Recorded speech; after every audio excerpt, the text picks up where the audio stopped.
Up close with 90 Day Fiancé's Jorge Nava. It was all bad. I'm kind of glad that it went down the way it went down. It was almost a blessing for me to go to prison.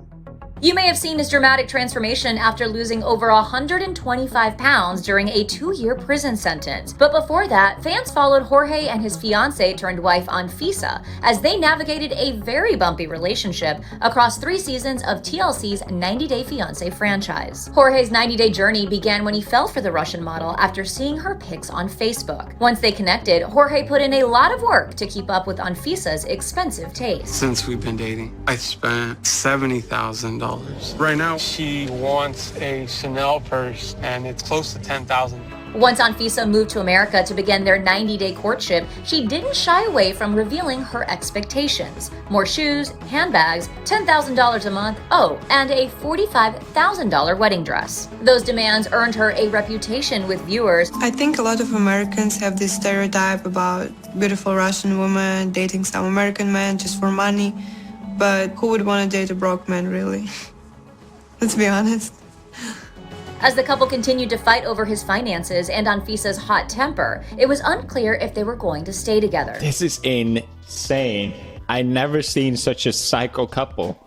I'm traumatized. I'm scared, but also extremely entertained. Eventually, the couple were married in a simple courthouse ceremony, after which Jorge promised to buy a ring for Anfisa and to hold a bigger ceremony her family could attend. But the honeymoon phase didn't last very long. Since we've been married, he threatens to leave me every day. But so far, she hasn't done it. So far.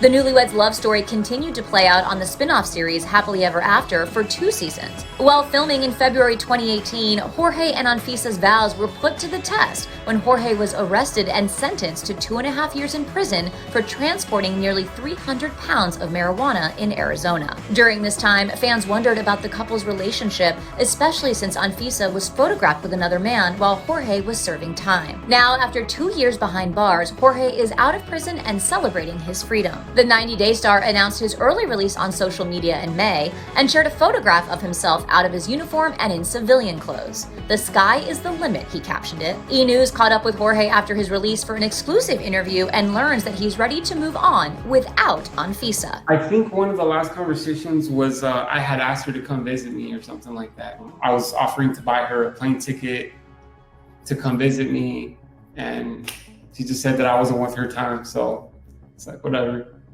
But I was still willing to try to make the relationship work because, I'm married to this other person, and it didn't work. She was never there really to support me mentally while I was down, while I was at my worst, at my lowest.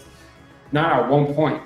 She would tell me on the phone like some of the nastiest things. Like, it was just bad, hearing these things on the phone as a prisoner, not being able to do anything or having any control. It's tough. I'm kind of glad that it didn't happen because I don't know what would have happened if I would have continued to be in a toxic relationship and I would have spent even more money on her. It was all bad. I'm kind of glad that it went down the way it went down. It was almost a blessing for me to go to prison. Well, it was a blessing because I came out a new person. I'm healthier. I'm mentally stronger. I just feel like I'm somebody totally different than I was before. It was a blessing to kind of go through all the troubles and kind of learning lessons that I have gone in the past, and now I'm applying something different, and it's working for me because I feel like my relationship is just so amazing. That's right, Jorge has found a new love. The couple met just days after his release. The relationship started on Instagram, and it was actually a friendly relationship before it actually became the relationship that it is today. We travel pretty much like all over Arizona. We go to different hikes, and we kind of just try to stay active as much as we can and kind of see as much as we can while I'm here, because I'm going to be transitioning back to California. Once I'm in California, I think it's going to be more of work mode, really. He also shares what it was like to go from prison to experiencing freedom during the pandemic. I didn't really know what was going on. I had kind of seen, or my parents had kind of told me that, because they're back in California, they had told me that like the supplies and like there was like this crazy demand for toilet paper at one point, and the stores were like running out of like food and supplies. That was kind of crazy hearing it, but like I almost didn't like visualize it because it almost seems like it's something out of a movie. Jorge is getting back on his feet with a little help from his family, and he's ready for a fresh start. I got out, and luckily I had a lot of family support, and it's been pretty good, so far. They've been helping me and supporting me throughout my whole journey, and I'm kind of just glad to have them in my life. I feel that there's a lot of opportunities for me to just come back and do things right this time. As far as his marriage status with Anfisa, Jorge is in the process of officially filing divorce papers. To be honest with you, I just want it to be a clean split and just move on with life. Really, I don't ask her for anything, and I'm trying to just make it as clean as possible. I wish you luck. Good luck with your life. And best of luck to you, Jorge.